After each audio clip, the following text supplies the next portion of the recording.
Hey everybody, this is Jason Ostrowski, and welcome to another edition of the Everything Real Estate Podcast. In this episode, I'm happy to welcome Prosperity Home Mortgage's own Mike Walsh, who is the regional sales leader out in Chester County, PA. Mike is an 11-time Chairman's Club award winner, bringing a wealth of experience to our discussion today. In this episode, we'll explore the intersection of interest rates and buyer psychology. As we all know, interest rates can significantly influence buyer behavior in the real estate market. But if we go beyond the numbers, psychological factors play a crucial role in buyer sentiment. In this episode, we'll delve into how current interest rate trends are shaping buyers' perceptions and decision-making, and discuss strategies for navigating these psychological dynamics in today's market. Mike and I are going to do our best today to put ourselves in a buyer's mind and touch upon what we're seeing out there in the marketplace today. So let's get right into the episode with Mike Walsh, and we'll pick it up on the other side. Mike, it's great to have you here on the podcast with us this week. We're actually recording this episode the day after the Super Bowl. And as you can see, I'm sitting here in my vintage Jerome Brown, Kelly Green Eagles jersey here. So my first question I have for you is, are you still bathing in the afterglow of the total domination over the Kansas City Chiefs by your very own Philadelphia Eagles last night? Wow, what a game, right? I am. How do I feel? I'm speechless because the game itself was something unlike what we're typically used to, in that after, the first quarter and a half to certainly halftime, you felt this confidence level that just was not normal for us. So yes, the afterglow is real. I have two sons, and they're 9 and 12. So my 9-year-old, it was his second birthday when the Eagles won their first Super Bowl. So watching him watch the game and be so happy about it last night was definitely the highlight for me. And then my 12-year-old, it's like he doesn't understand really what we've been through as Philadelphia fans, because he's seen the last 12 years of mostly joy where, I'm like, Joe Carter hit a Game 6 walk-off home run against the Phillies, and it almost destroyed my whole entire childhood level of Philly fandom. So my happiness is through the roof right now. How about you? Oh, man, I'll tell you what. Yeah, these kids don't know how good they have it, because I have never experienced pain. You bring up Joe Carter, which was very painful. For me, it was the 2002 Tampa game, NFC Championship, that I still tell my wife to this day, I am still not over that game. That was like a crushing blow. I don't know how I survived past that point. I think I died inside at that point. So Rondé Barber. Oh God, Joe Jaravicious. Oh my God. Well, we could reminisce about painful Philly sports all day, but I wanted to get into today's episode, and we're going to be discussing the psychological effect interest rates are having on buyers in 2025 and the perceived new normal of today's market. We've talked about interest rates on this podcast before, but what I'm seeing happening right now is an interesting thing, and I think it speaks to the buyer's psychology of how interest rates work, and timing is everything. And so the past few years, since the rates have gone up a little bit, we've seen a shift in buyers' mindsets. They were waiting on the sidelines, and now I feel like they've coalesced around the idea that they finally accepted that rates are not heading dramatically downward anytime soon, and have recalibrated their expectations regarding interest rates and mortgage payments. So I want to start off my first question by asking you, do you agree with my assessment that there has been a shift out there in buyers' perception of the market? And have you observed any significant behavioral shifts amongst buyers with the current interest rate environment? Yeah, that's a great question. And in general, I would completely agree with you. I think the way that I have been hearing from clients and seeing how clients behave, it almost depends on generationally where they are and how rates have been affecting them. So if you start more on the younger side of things, the younger generations that we work with, so more first-time homebuyer clients, they're almost numb to the interest rate environment that we're in now and that we have been in over the last year or two because they really don't know anything other than that environment. So they're not like totally destroyed that, hey, I should have bought when rates had a three in front of them because now they have a six in front of them. It's really the only thing they know. So they don't have as much of a negative outlook, I'd say, based on where rates have gone over the last couple of years, as more so maybe, you have someone that bought a home in the mid, teens of the 2000s and they'd really like to buy a bigger home because their family's grown or they've gotten married or, whatever the reason may be. And, initially they're kind of disheartened that, hey, I have a great rate right now with a three or a four in front of it. And if I wanted to buy a bigger home or move up, I'm going to be in a rate that's in the higher six right now. I think initially those buyers certainly were probably a little disheartened by that. And you very well could see the same and have seen the same in more of your elderly clients that are looking to, say, downsize, and are having a really hard time, going from either no mortgage or a mortgage in a super low rate to, a good bit higher rate in order to do that. But generally, I'd say even those middle to older generational clients, have certainly swallowed that news, swallowed where rates are. And, because rates have been rather consistent now over the last year or so, this is where we are. This is what the times we're living in. And, we've got to live our lives. We've got to move on with it. We've got to, work with it the best we can and kind of go from there. So in general, I totally agree with you though. I sense that in my buyers, particularly this year, where it's like, all right, well, they are what they are. We waited on the sidelines. We waited for them to go down. We heard that they were going down, last year, let's say, but now they are where they are, and we need to make a move. And, I have one client in particular that it's killing him that he's going to be giving up his 2% interest rate on his house. And he's buying what is now his dream home, right? And he needs to sell that house in order to buy, the move up house. But he's come to the realization, like, this is it. Like, either you do this now or you don't do it.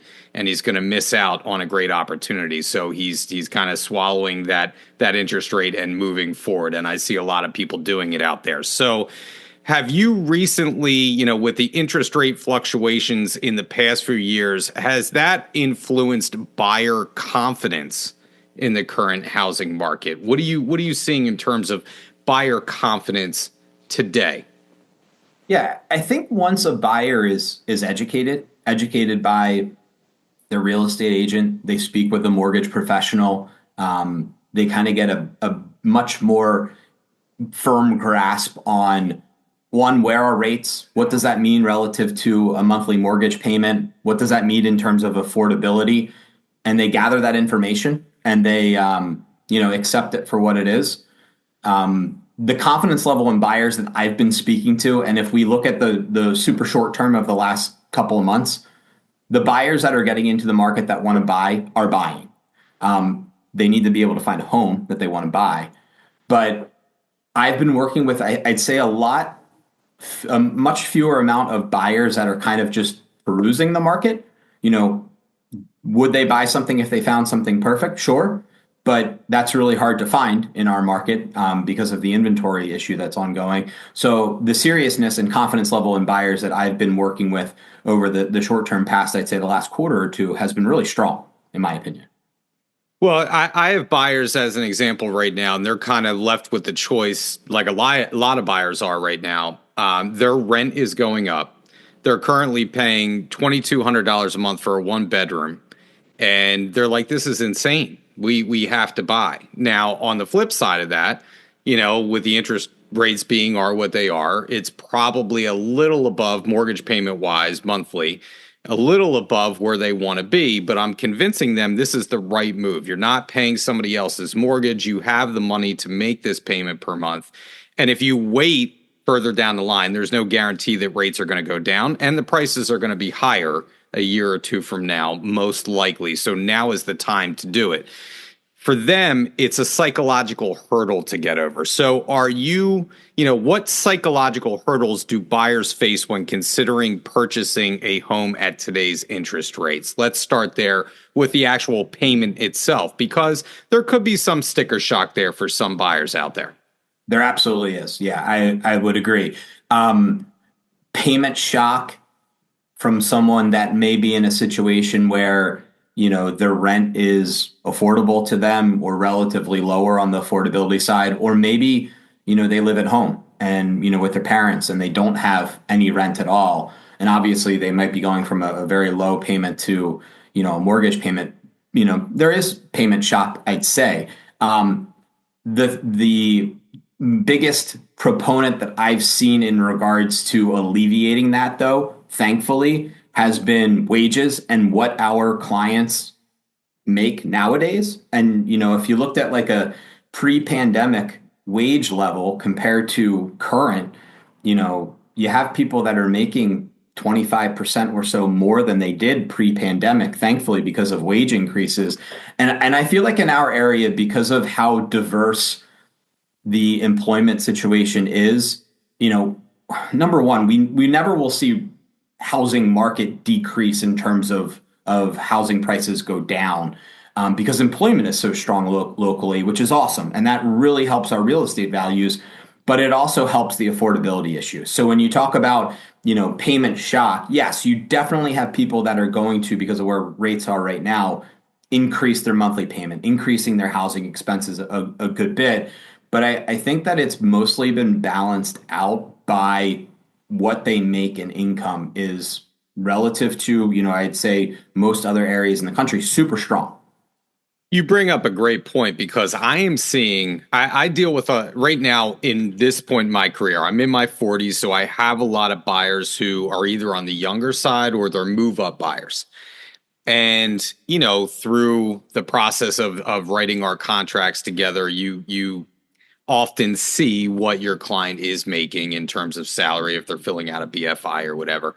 And it is pretty amazing, to your point, what some buyers at an early age are making in terms of a living. When I bought my first home, I could only put 10% down. We often see buyers that even in early stages putting more than that down in this environment, which is pretty incredible, because in order to win out during the pandemic, you almost had to put more than, say 3%, 5%. FHA was really hard to get something through the past 4 years or so. So there is a flip side to those interest rates. And like you had said, we have a very strong job market where we are, and that helps to kind of keep everything kind of balanced out. How do current buyer attitudes towards interest rates today compare to those in previous high rate periods? Now, by high rates, you and I were talking about this. We're going to go back to maybe the early 2000s here. We're not going to go back to 1980. We're not going back to 1991. We're talking about, kind of where they are right now, around 7% ish. How have attitudes changed, in your opinion, from the time you started until now? Yeah, and that's a great question. So, and if you would have asked me this a year ago, I think I'd have a vastly different answer for a lot of the same kind of concepts that we've been talking through. And the reason for that is we went from a rate environment that was as low as it could possibly get, 30-year fixed rates in the high twos, which is, something that I didn't foresee happening, but obviously did occur, but probably won't ever happen again, to where we are now, where if, 30-year fixed average rates are about 7%, that's a humongous move, and it occurred over a relatively short period of time. So, if we thought back to like the mid 2000s, where rates were very similar to where they are now, right around 7%, thinking back that long ago, it wasn't as abnormal for rates to be around 7% at that time for a buyer. Had rates been lower, in the fives and sixes? Yes, absolutely. But had they also been a lot higher? Sure, they had been. So it wasn't as an abnormal time frame as, you look back now, it's been almost 20 years that 30-year fixed mortgage rates hadn't been at 7%. The majority of our buyers in the market didn't even realize that rates had been that high, so they just didn't know. So that's why I'd say, currently with, where rates have been over the course of the last 24 months being, decently consistent and people have been able to kind of adapt to that. I'd say it's much different than if you had asked me that same question a year ago, where it was much more shocking to the consumer that rates have gone so high. So it's a little different, but I'd say we're getting more into that, conceptually and how it feels to a buyer mentally, much more like it had been 20 years ago or so, where it's more normal compared to, say, 12 months ago. That said, too, with where rates are forecasted to be going into the future, lower, but certainly not as quickly lower as, again, about 12 months ago, many rate forecasts were, okay, this is going to be a blip in the radar and we're going to see rates move a good bit lower more quickly. I'd say again, that has taken some time for buyers to adapt to. So confidence levels, I'd say, are increasing again because of that, because time heals a lot. But initially, it takes, it's a hurdle to get through, if you would. Well, with the relative, stability, with those rates in the past year or so, maybe going back a little bit further than that, are mortgage applications up or down from this time last year? Sure. Good question. And they're pretty equivalent. If you looked over the most recent 12-month period of time, just from the beginning of last year to where we are right now, the amount of mortgage applications are relatively similar. If you looked, if you broaden the scope and look back, into the 2023, 2022, they're down a good bit since then. But over the shorter term of the last year over year, they're pretty similar. Yeah, I find that to be, interesting. Obviously, a lot of the mortgage business is predicated on refis as well. And so I know, there's probably not a lot of people refining at this point in time. How is it from your, I'm going to kind of go off topic here. How is it from your standpoint as a lender? Is there a frustration amongst lenders right now with the market and the way that it is?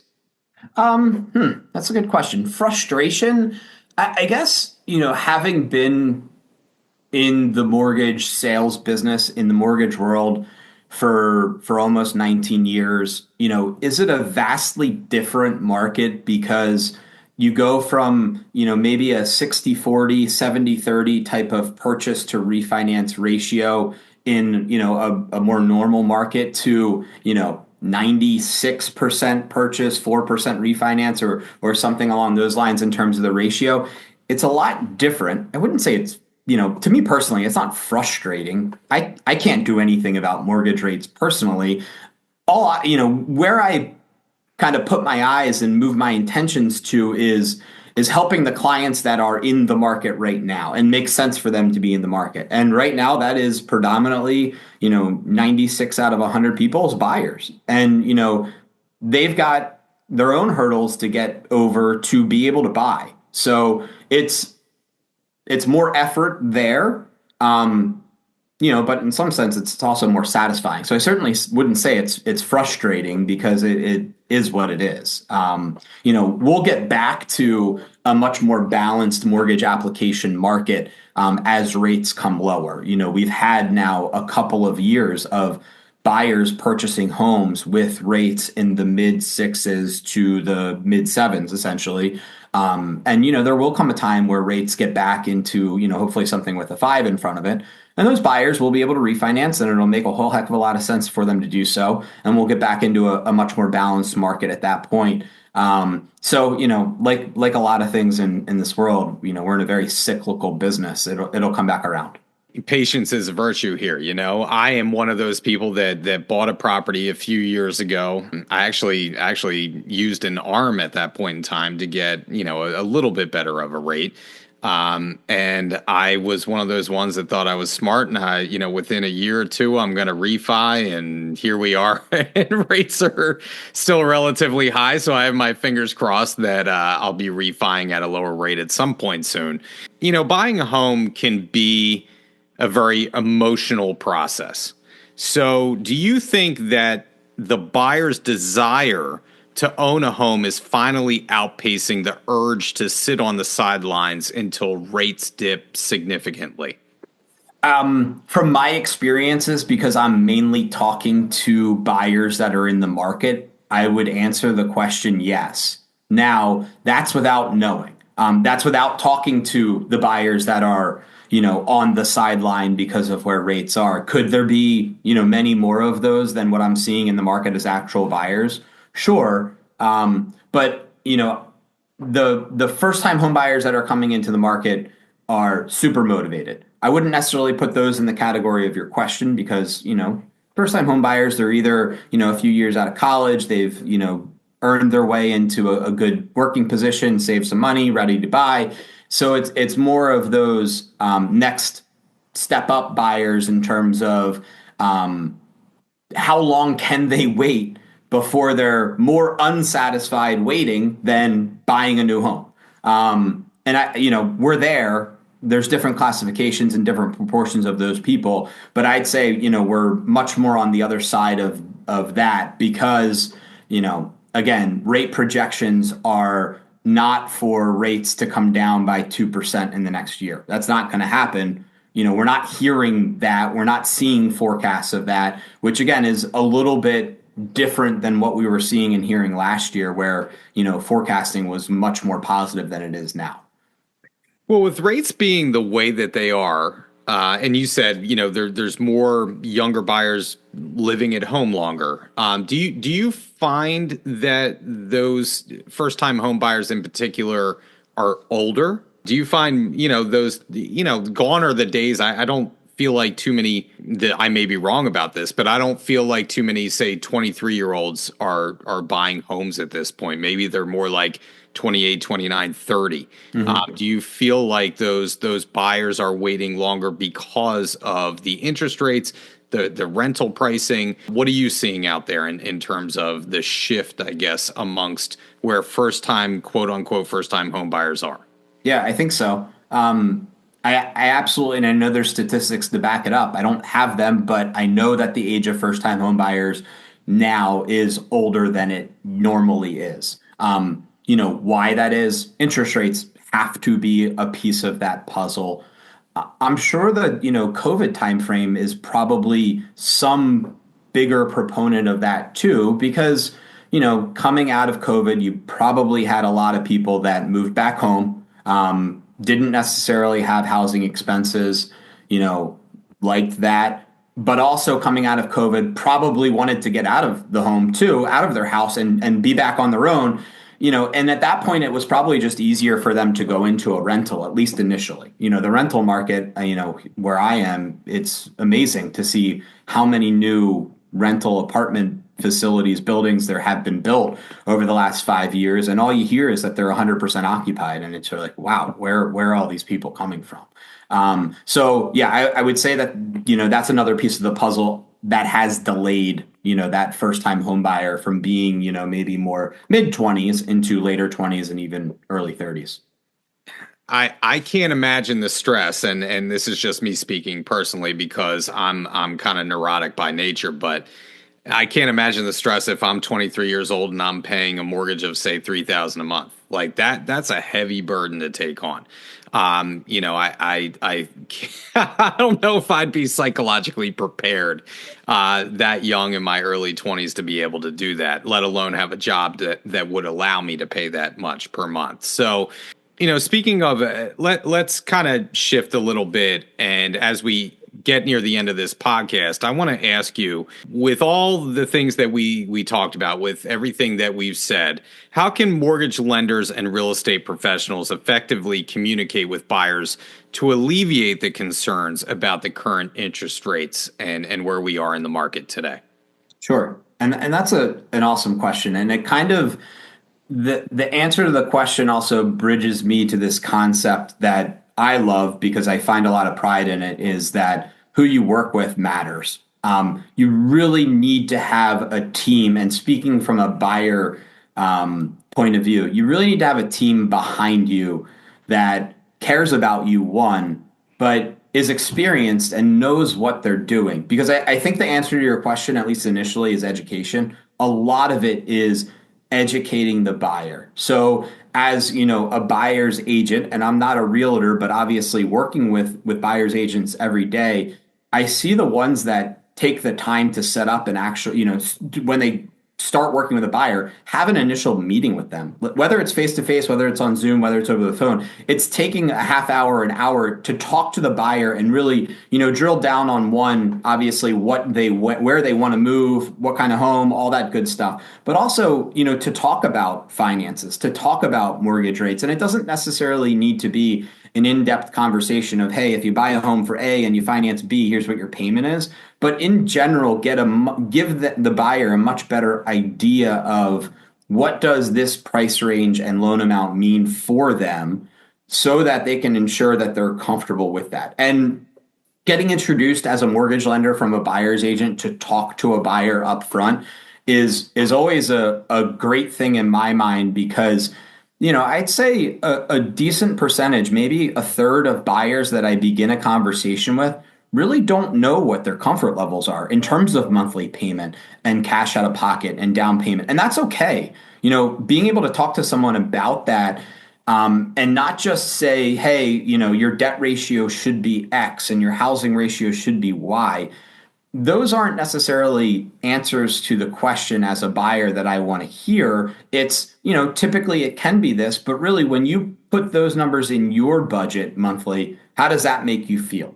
Is it comfortable for you? Is it something you can be confident in, monthly and cash out of pocket wise initially, where you can, proceed with confidence and truly be happy? Because guess what? That's, in the big scheme of things day to day, you don't want someone to buy a home and just be unhappy because they're worried or fearful or what have you. So to go back to your question, I'd say the education aspect of things initially is a huge thing for buyers to, to go through and then develop a relationship with people that they can trust. Absolutely. I mean, 100%. I want my buyers to have somebody, on the lending side that has their back, and you and I were talking about this earlier. Shout out to my guy Jake Colin. Love Jake, and every time that I pass a buyer along to Jake, I know that they're in good hands, and I know that they're going to be educated on, like you said, the finer points. Not only, a lot of buyers don't even know about closing costs. Like it's not just about down money; it's about what they're paying in closing costs and the total acquisition costs that they're going to be laying out. Monthly payment is their HOA fees. All these things you need to know kind of where things shape up. And like you said, education is key. So, all right. So I have a last question for you. I always like to ask somebody an off the cuff question to end the podcast here. Now, I looked online and I saw that you are a big Pearl Jam fan. Is that correct? Yeah, you have me pegged. That's correct. All right, so me too. So, Oh, nice. after last night's game, would you rather have an Eddie Vedder autographed guitar or a Saquon Barkley autographed Eagles helmet? Wow. Great question.